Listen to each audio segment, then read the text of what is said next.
Okay, so first there's a change of topic. I didn't want to just give you some propaganda about what we are doing at Google Research. In any case, it's a very young research lab. So what we are going to do instead is to play this forecast game where you're going to predict things. There are various people, starting from Niels Bohr to Yogi Berra and so on, who made this observation that prediction is hard, especially of the future. So I'm not going to be the one doing the predictions. I'm going to ask you to do the predictions. So what we'll do is we'll start with a particular question related to AI that I'm going to pose. And then I'll talk about a little bit of our work, which is being done both at Google Research and in India, as well as broadly at Google. And then we'd like to open it up again to the audience to see, again, if there's some kind of a change in your perception about the future of AI. We have seen parts of the world where self-driving cars are beginning to appear. It'll be a while before they work in a country like ours, but at some point they will. You see factory floors where there is automation. You hardly find any humans. These are all robots. A lot of things that you're beginning to do through AI-powered apps and things that the IT services industry used to do with human labor. Many of those low-level tasks of call center-related conversations, managing servers, and so on, being done through things which are known as robotic process automation. So we've been through this. This is nothing new. So AI isn't anything new. AI, if you look at the history, AI is almost as old as computing itself. And in fact, we have gone through phases where there was a lot of hype around AI, and then there was this period of disillusionment, which were referred to as the AI winter. So once again, after having gone through these two AI winters in the 70s and then in the 90s, we are back to this situation where, again, there's a lot of hype about AI. And so the question is, what's coming next? Is this an AI spring where we talk about where there is a lot of people are expecting AI to be gaining a lot of adoption, becoming more and more effective, and just becoming pervasive? Or will we have a situation where the excitement will again die down and there will be some applications that benefit, which we are referring to as AI autumn? Or would it be back to what has happened in the past, that the bubble bursts, there is that period of disillusionment, and again, many of the people stop working in AI? So we'll start with this poll. I'd like to ask the audience, which season do you think we are headed into? So there's a lot of hype again about AI. Are we heading into AI spring? So how many people think we are headed into AI spring? So I see lots of hands. How many people think we are headed into AI autumn? I see not as many, but a fairly significant number of hands talking about AI autumn. And how about AI winter? How many people think we are getting into? So I see some of the real experts which are sitting, who have been doing AI research, being these pessimists about expecting another AI winter. So what we'll do is, here is what I'll talk about. I'll talk about what is special about today's times. I mean, if you look at the history of our human civilization, there's been progress made, technological progress made throughout our civilization.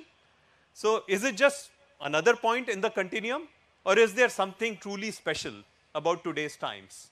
So I'm going to argue that while at one hand, yes, it's another point in the continuum, but I'm going to argue that there is actually something truly special about today's times, that today's times are different, they are special. Then we'll talk about,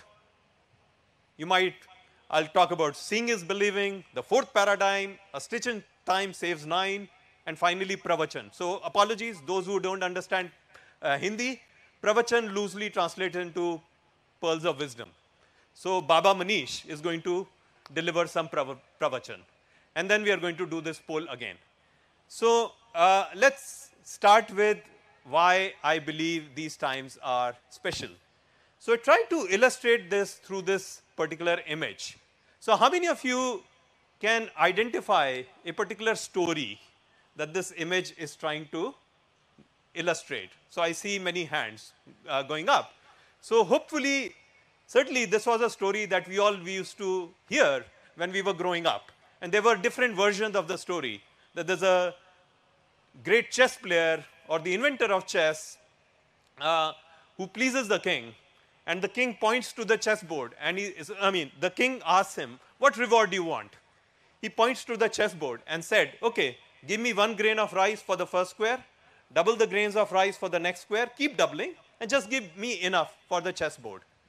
And the king said, is that all you want? And he said, yes. And then the king realizes that he would not be able to honor the promise.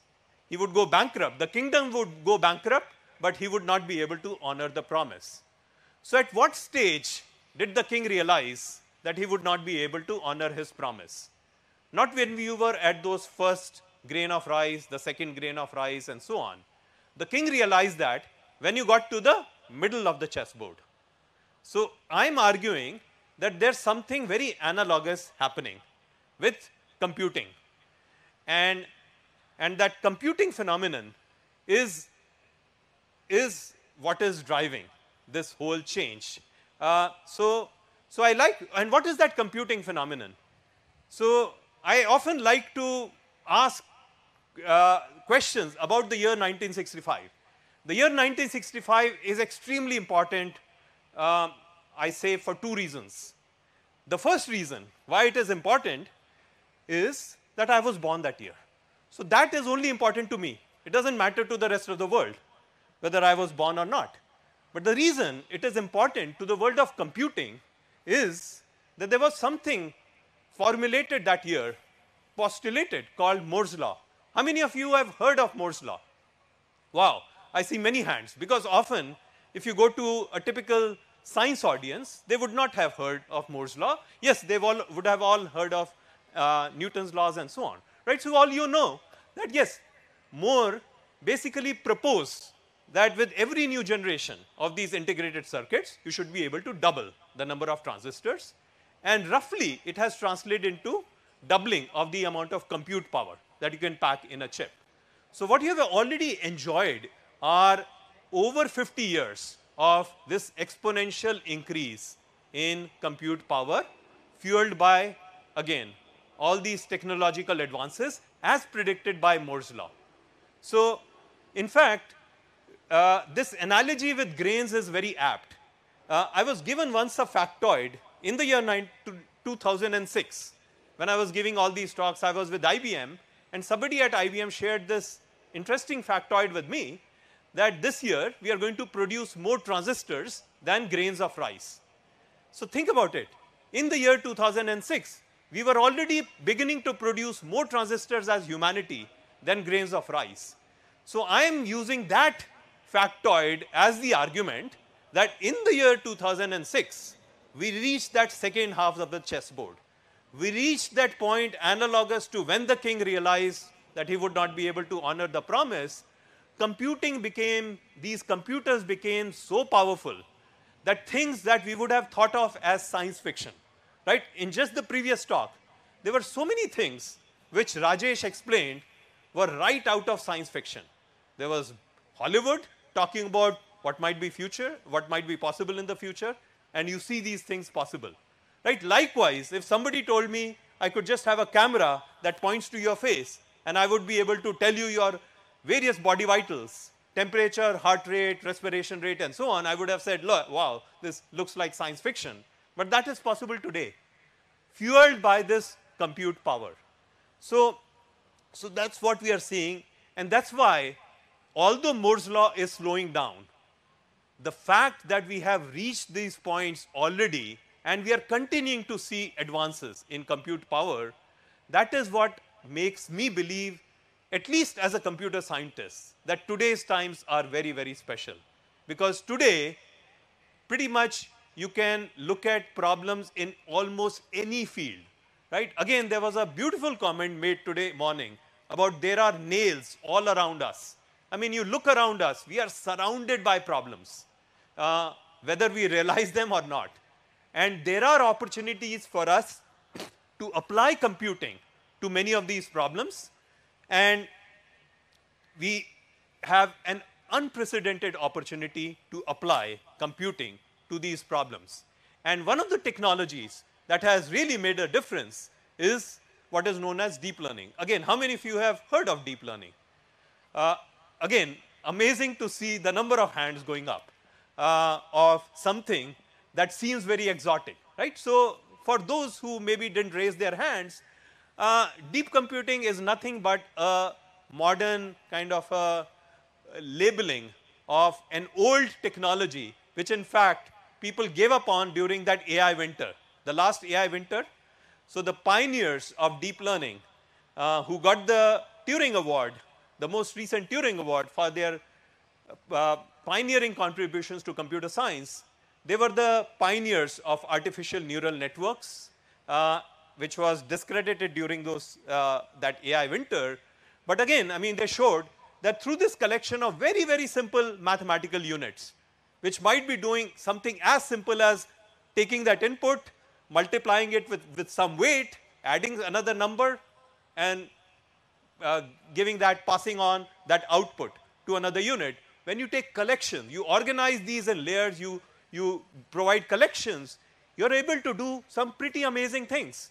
You're able to feed it something like the pixel, the data corresponding to an image of a cat, and you process all those pixels, you manipulate them, you multiply them with these weights and add some constant and so on, and out comes a number which is encoding whether this is a cat or a dog or a human and so on, amazingly.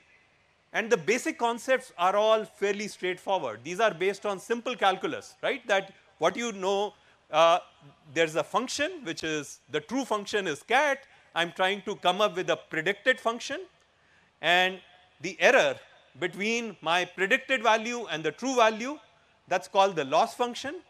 And again, if you're trying to optimize the loss function, you take from elementary calculus, you take the derivative of that and kind of you find points when the derivative is 0.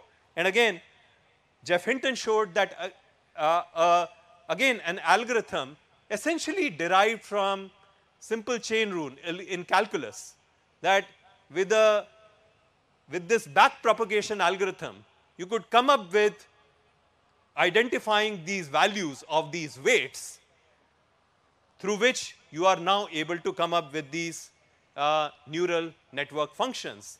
And these are able to do amazing things. I mean, it sounds like magic. It's all based on simple calculus and optimization, but seems magical. That you feed it pixels, and the output function it could learn could be something like Hussar monkey. So that's known as image classification. Or you feed it audio signal, and it is coming out with this function. How cold is it outside? So that's the speech to text, automatic speech recognition, which is being done. Or language translation, converting a text from English to French in this case. And now a more fancy version of something like that image classification, where you're not just classifying that image with respect to certain dominant objects, but you're coming up with a nice description of that image, just like a human would. So deep learning really made a comeback, I would say, with fields like speech recognition and in particular computer vision. So that is what I was referring to by saying seeing is believing. Computer vision, there have been tremendous advances that have been made by machine learning and in particular deep learning. So in fact, the community had created this kind of large data sets, and there used to be this annual challenge, ImageNet challenge, where the researchers had to run their algorithms and predict the kind of image for new unseen images. And the error rates in those days used to be hovering around, like there would be 28%, then the next year it would be brought down by fractions of a few percent, maybe 0.3% improvement and so on. So in 2011, they were slightly over 26%. was the error rate, whereas the error rate for humans was about 5%. And suddenly in the year 2012 came this deep learning based algorithm which led to which reduced the error rate not by a few fractions of a percent, not by 0.2, 0.3%, but a whopping close to 11%. It dropped it down to error rate to 15%, and since then we've had again dramatic advances. So we were already at a point where we were achieving superhuman accuracy, at least on that simple task. And what that has allowed, this kind of a capability, what that has allowed is new kinds of products. So when Google was conceiving this Photos product, the fact that this capability now existed allowed Google to design this product in a completely different manner than it would have been had it been designed even 5 years earlier. Because now the product guys in Google were assuming that you take any image and you should be automatically able to identify what this image is all about, right? So they took this capability for granted that somebody uploads an image and this algorithm would be able to automatically tag that image. So that now you can even start to support that Google search over these photos, where you have uploaded a bunch of photos and now you're searching. Show me my photos of whatever, a dog or these Siamese cats and so on. And again, as I mentioned, even things like a good description of that image. So these are examples of text generated by a human as well as text generated by these models, which sound pretty good. So we said seeing is believing, but I would also say that appearances can be deceptive. So while as impressive as these advances are in deep learning, we are also seeing often, again, challenges. So again, look at these examples of automatically generated image captions. Most of these are very impressive, but look at the one in the bottom right corner. A man flying through the air while riding a snowboard. That's the description that the deep learning algorithm came up with. And maybe you can understand why it might have, because that kite with its eyes and so on, it got fooled into thinking this is a human. So this is an example of an inadvertent mistake. There are also adversarial attacks. People have shown that you could just make some very, very minute changes to an image. The human can't even make out that the image has been changed, and suddenly that airplane looks like a pig to the algorithm, right? So we are in this very, very interesting era that on one hand, deep learning is producing amazing results, fantastic results, and at the same time, there are fundamental challenges. First of all, while we know how these algorithms have been developed at some level, still we do not deeply understand why they work in the first place. Why are they being so effective? I mean, people have various intuitions around it in terms of in this high dimensional space, even when you find some of these local minima and so on, chances are you have come up with a good solution. But we still do not have true explanations that would satisfy kind of us as humans, that yes, we truly understand why these algorithms work, and importantly, when they don't work. Because there are plenty of situations which could be where the data that the algorithm is now seeing in production is different from the kind of data that it was trained on. It could give wrong results, or where you fool the algorithm with some clever tricks. And the worst part about these mistakes isn't, so I mean, you could also say, look, no human is perfect. But one thing about humans, I would say, is most of the time, I mean, if you ask me a question and I don't know the answer, yes, I may try to pretend, I'm a genius, I know everything and so on. But deep inside, I know that I don't know. What happens is, with these deep neural networks, even deep inside, they don't know that they don't know. So that is still an outstanding problem. Technically, it is referred to as the calibration problem. But again, a number of researchers are working on improving this calibration. And in fact, we are also at our lab we are collaborating with some neuroscientists from IISc to see are there some ideas from how humans do it that we can borrow, that we can take insights from and engineer better deep neural networks that know when they don't know. And there are issues like explainability. How do you kind of explain how you came up with that answer, which become especially important when you go into areas like healthcare and so on, when you are playing with people's lives. So let me move to the second aspect, which is of the technical part, the fourth paradigm. The fourth paradigm I'm referring to as essentially an opportunity for us to accelerate science. So what we are seeing is really this, Jim Gray referred to this as this fourth paradigm way back about 10 years ago. So when we learned science in our school, we used to learn science as kind of based on two pillars. The pillars were again observations, empirical observations through experimentation, and theory. You come up with models that try to explain those observations, right? So what we started to see, and in the early part of my career, I used to work on high performance computing, supercomputers. We used to do a lot of work with these physicists, and we were supporting again this third leg of scientific discovery, which was simulations, scientific simulations, where if the experiments were too expensive or sometimes infeasible, let's say if you were trying to do this experiment of climate change, if you were trying to predict climate change, essentially to do a real experiment you have to be God. So it's infeasible for us mere mortals. What we do is we do simulations. We run simulations of various scenarios, and that's how we try to predict what is going to be the impact of all these, let's say for instance, higher carbon dioxide emissions on the temperature of the planet. So now what we are seeing is that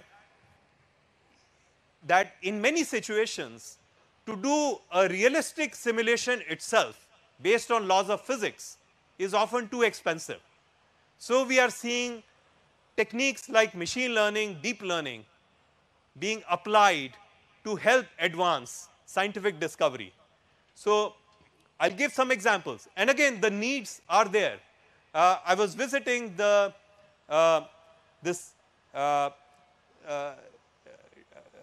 center. I'm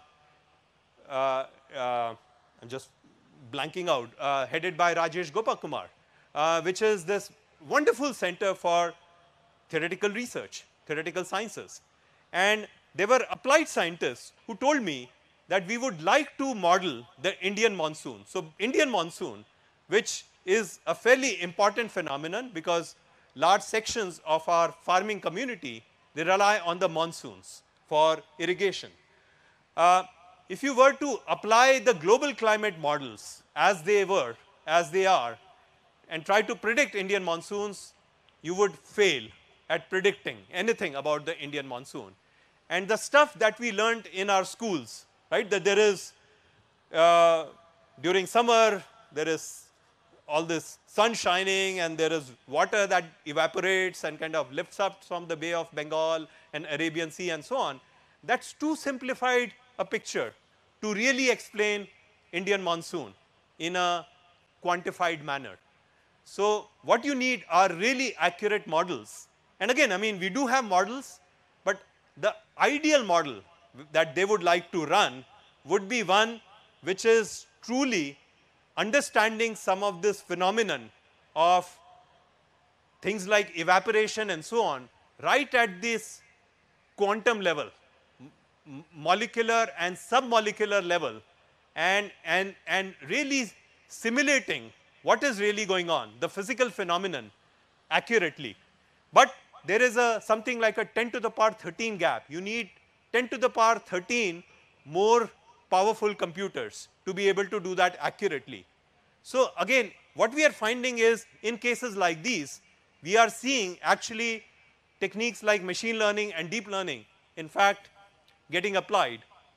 So in a lot of drug discovery, there's a lot of work that needs to be done to identify kind of new molecules, and you do to try to predict how will this new molecule bind with that substrate.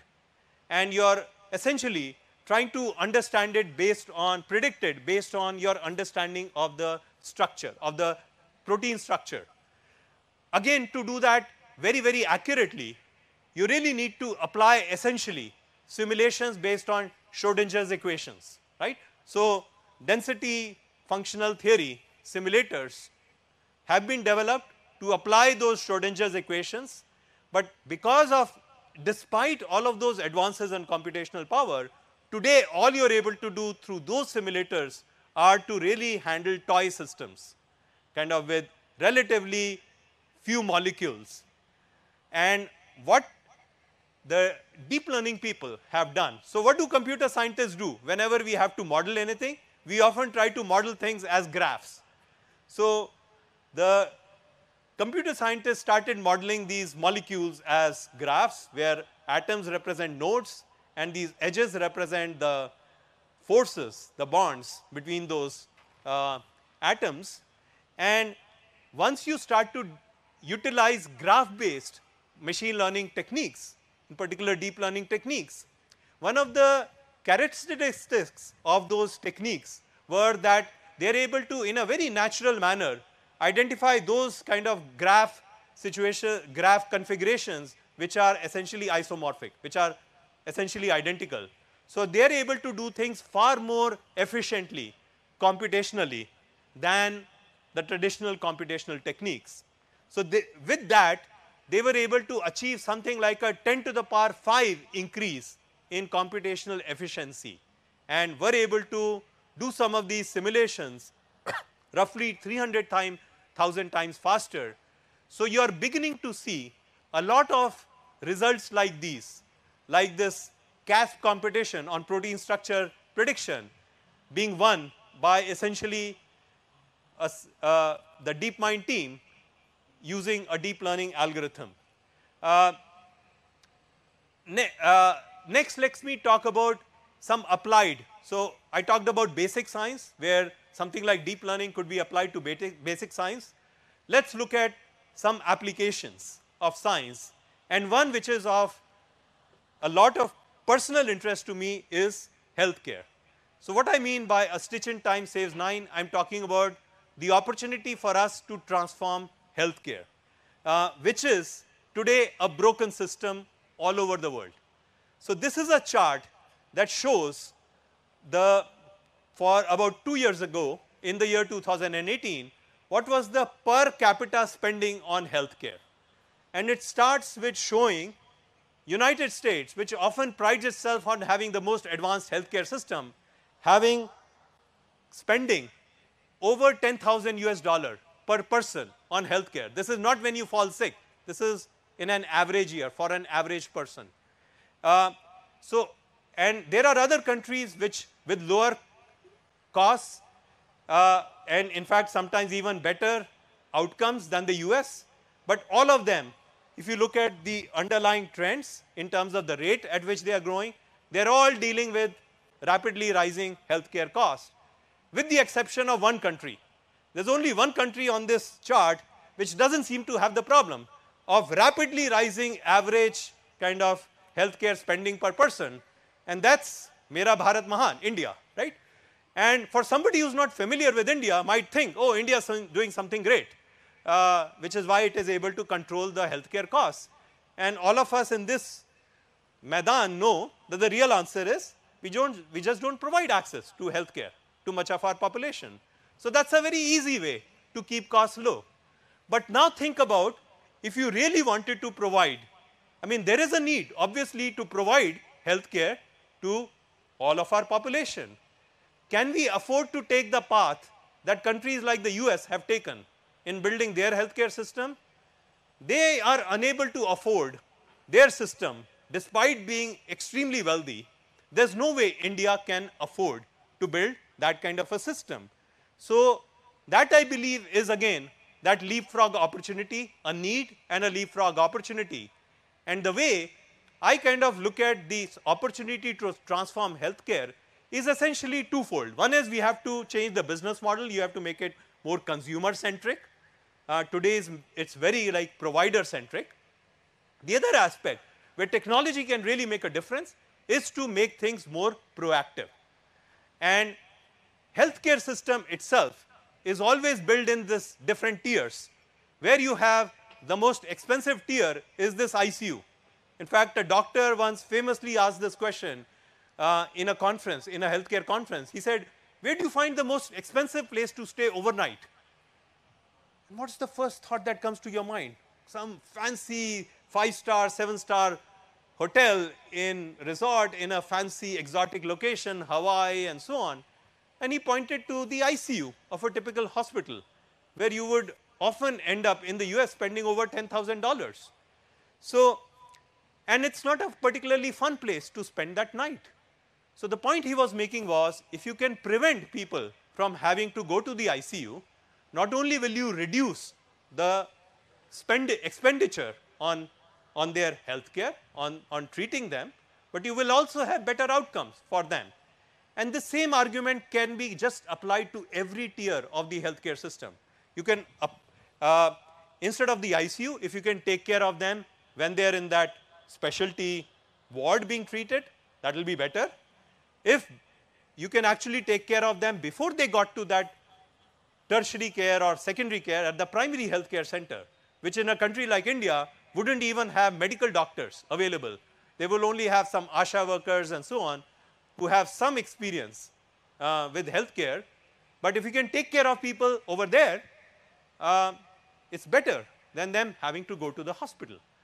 And my belief is the real action in healthcare in the future is going to be outside the hospitals, because the hospitals are really sick care systems, are parts of sick care systems. So what you have in much of the world today in the name of healthcare are sick care systems.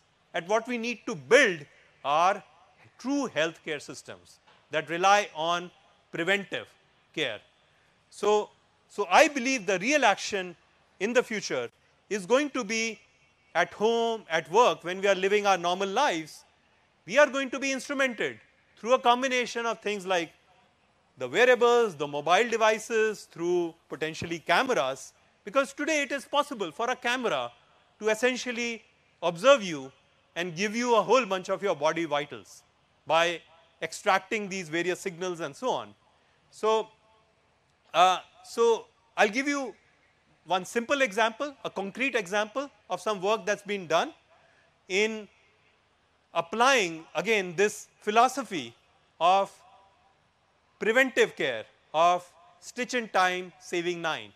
So diabetic retinopathy is one of the leading causes of blindness across the world, and it can impact any person with diabetes, and there are over 400 million people with diabetes who are at a risk of this particular condition. And regular screening is the key to preventing this condition. And again, the familiar problem in a country like India, severe shortage of doctors. So many patients suffer vision loss before they are ever diagnosed. So our researchers looked at this problem and said, can we apply computer vision techniques to identify, to screen for diabetic retinopathy? And so we started working with doctors, and we understood that these doctors are looking at these fundus images, retinal fundus images, and they are looking for signs of these hemorrhages, and then they assign a 5-point score to the level of diabetic retinopathy, whether there's nothing or it's a very extreme case. So essentially, the team took the same architecture, the neural network deep learning architecture that was used to distinguish between cats and dogs. Finally, that architecture got a better purpose in its life than distinguishing between those cats and dogs. It started distinguishing between an eye with that diabetic retinopathy condition and an eye without that condition, and actually more precisely assigning it that score. So the team did some very, very rigorous measurements And there was this paper written by Varun Gulshan. So Varun Gulshan is actually, he was the lead author on this study. He was a Google researcher in India before Google Research India existed. He decided to move from the US many years ago to say, look, I'm going to work out of India. So he became of course, the first member of this Google Research India when it got established. He's, by the way, now working on remote sensing. He's working now on analyzing satellite images to various problems related to agriculture and to trying to reduce the amount of water that we consume during agriculture. But again, here he did this work together with other colleagues on trying to identify this diabetic retinopathy condition, and they achieved results that were comparable. Initially, they showed this results that were comparable to general ophthalmologists, and later the team actually showed results that were comparable with retinal specialists. So again, while as impressive as these results are, there are still challenges, because there are still going to be situations where this deep learning algorithm could very confidently give out the answer saying, oh, there's no diabetic retinopathy, and the person may actually have diabetic retinopathy. So these are not, despite these impressive results, there are still fundamental challenges that are left.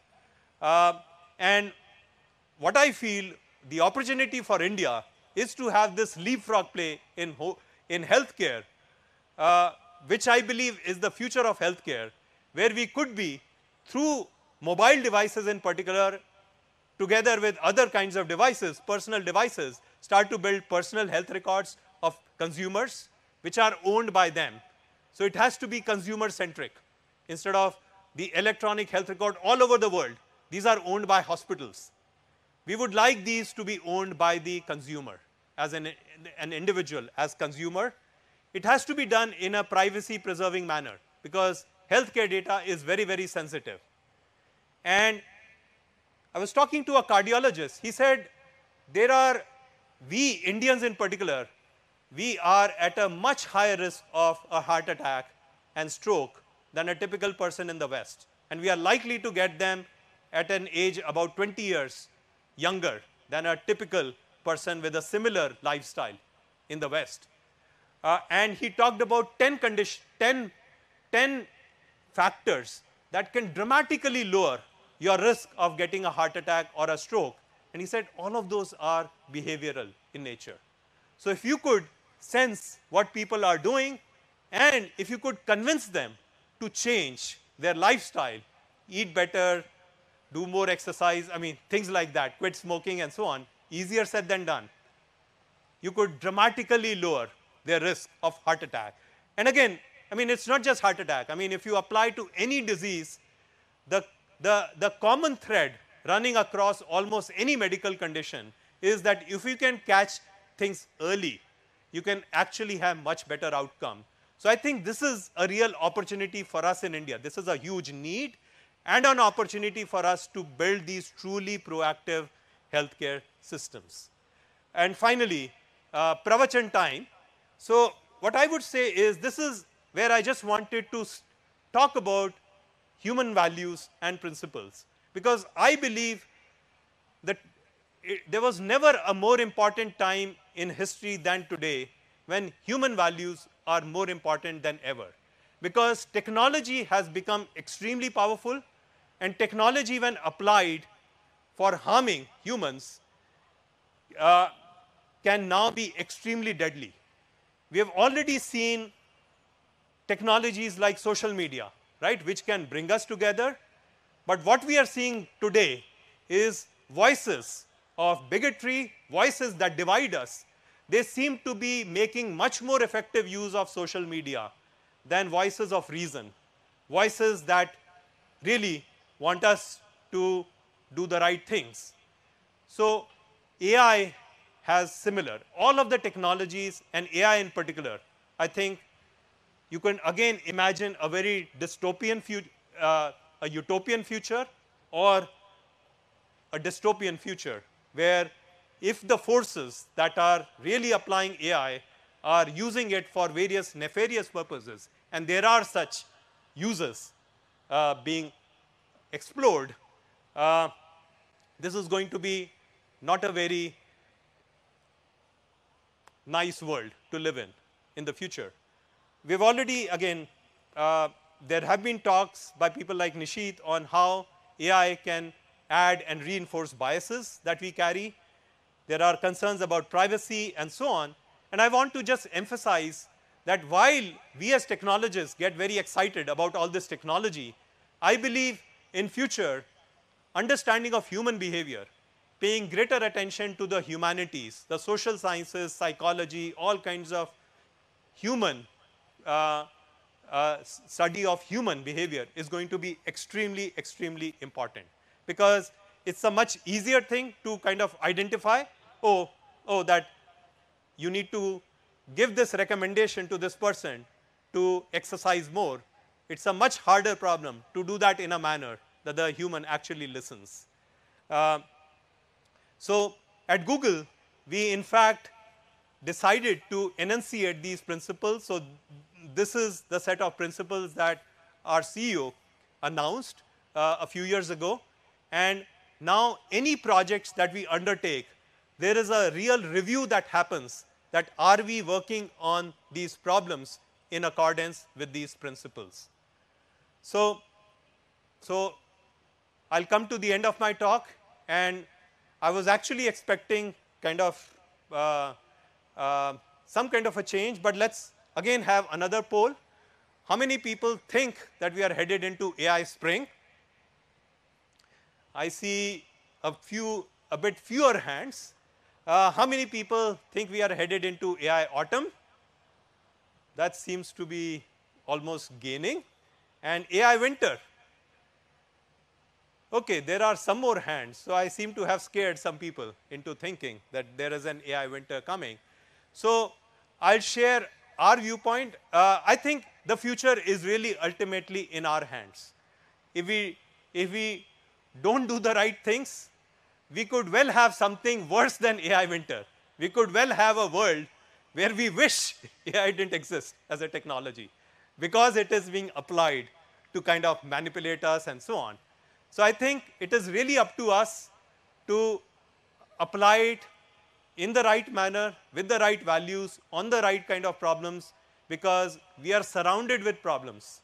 There are so many nails, as one of the speakers earlier today mentioned, which we sometimes don't even recognize.